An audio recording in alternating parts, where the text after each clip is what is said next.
9 अगस्त को अखिल भारतीय क्षत्रिय महासभा ने तीसरी रथ यात्रा देश में आरक्षण को ख़त्म करने के लिए, जातिगत आरक्षण को समाप्त करने के लिए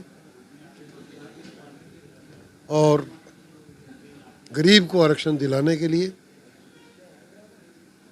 इसके बाद देश में ये जातिगत द्वेष को ख़त्म करने के लिए, सामाजिक समरसता का माहौल बनाने के लिए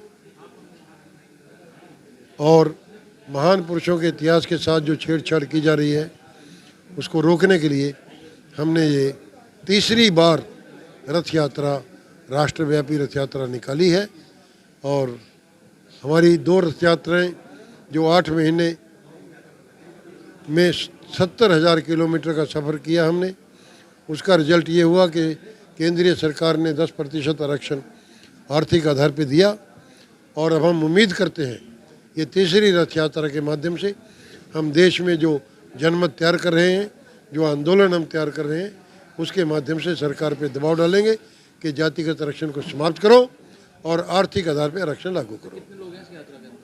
इस रथ यात्रा में कहीं तो रह जाते हैं 20 लोग, कहीं 50, कहीं 100, जगह जगह डिपेंड करता है। अब जैसे यहाँ इतने बड़ा नगर है, ये इतने बड़े नगर में कितने आदमी हैं? 50 आदमी होंगे या कम होंगे। कहीं कहीं जो है ना 1000 आदमी होते हैं, कहीं कहीं जो है 500 होते हैं। ये डिपेंड करता है कि आप किस इलाके में से गुजर रहे हो। लोगों का समर्थन कैसा मिल रहा है आपको? लोगों का समर्थन से पूछिए, आप ये बताएंगे कि लुधियाना की मैं बात करता हूँ, एक शहर की, जातिगत समीकरण सभी जातियों ने जिसमें हरिजन भी थे, बैकवर्ड भी थे, ब्राह्मण भी थे, वैश्य भी थे, एमएलए भी थे, वजीर भी थे, एक्स एमएलए भी थे, महापौर भी थे, 50 जगह पे मंच लगाकर, फोटो देख लें, आप फोटो देख लें, मेरे पास है, इसका समर्थन किया। तो आप सरकार को ज्ञापन में दे जा रहे हैं, आप जिस तरह हर जगह तो यहाँ से यात्रा हरिद्वार जाएगी ना, वहाँ पर कल ज्ञापन देंगे। अलग अलग स्टेट उसके बाद जगह जगह जा रहे हैं ज्ञापन देंगे। तक चलेगा ये चलो। ये 7 अक्टूबर को ये दिल्ली में इसका समापन होगा।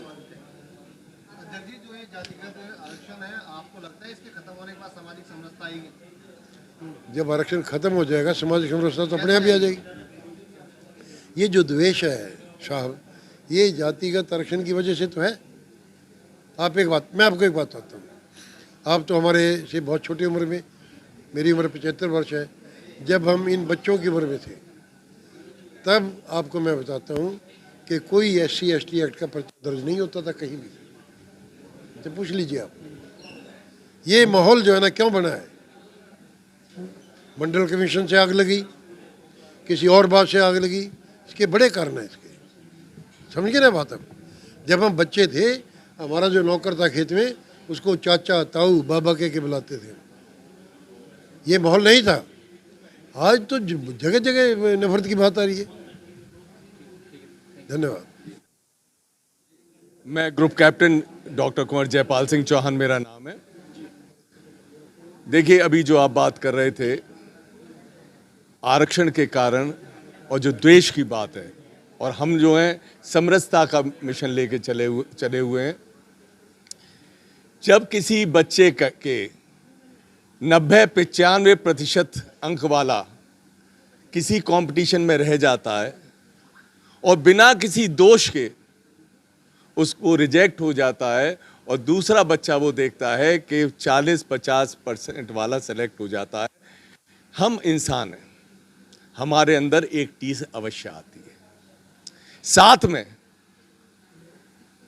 जो आरक्षण का फायदा है, आगरा में मैं जानता हूं एक परिवार जिसके 9 लोग IAS हैं और सब आरक्षण ले लेके आगे बढ़े हैं।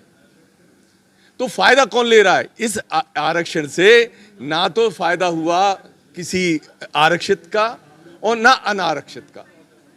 द्वेष अवश्य बढ़ा, क्योंकि फायदा सिर्फ उन्हीं क्रीमी ने लिया। जिस गरीब को 2 वक्त की रोटी के लिए मुश्किल है और वो ये देख रहा है कि एक दिन के मेरा बच्चा कब बड़ा हो और 4 पैसे घर पे कमा के लाए, वो किस एजुकेशन की बात कर रहे हैं हम? किसके होना क्या चाहिए था आरक्षण की जगह? सरकार को विश्व स्तरीय स्कूल कॉलेजेस बनाने चाहिए थे और गरीब तबके के बच्चे को फ्री एजुकेशन, फ्री रहने खाने की व्यवस्था और सारा जितना भी खर्चा था वो देना चाहिए था। और इन स्कूल्स में और कॉलेजेस के अंदर क्लास ए सर्विसेज से ज़्यादा मेरे अनुसार उनकी तनख्वाह होनी चाहिए थी, ताकि भारत के बेस्ट टीचर्स जो हैं उसके अंदर होते।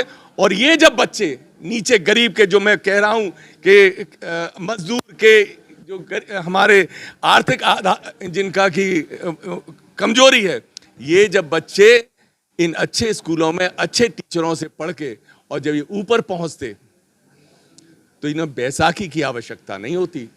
इनका स्वाभिमान होता कि मैं अपने बलबूते पे आगे बढ़ा हूं और देश की उन्नति के अंदर ये सहायक होते।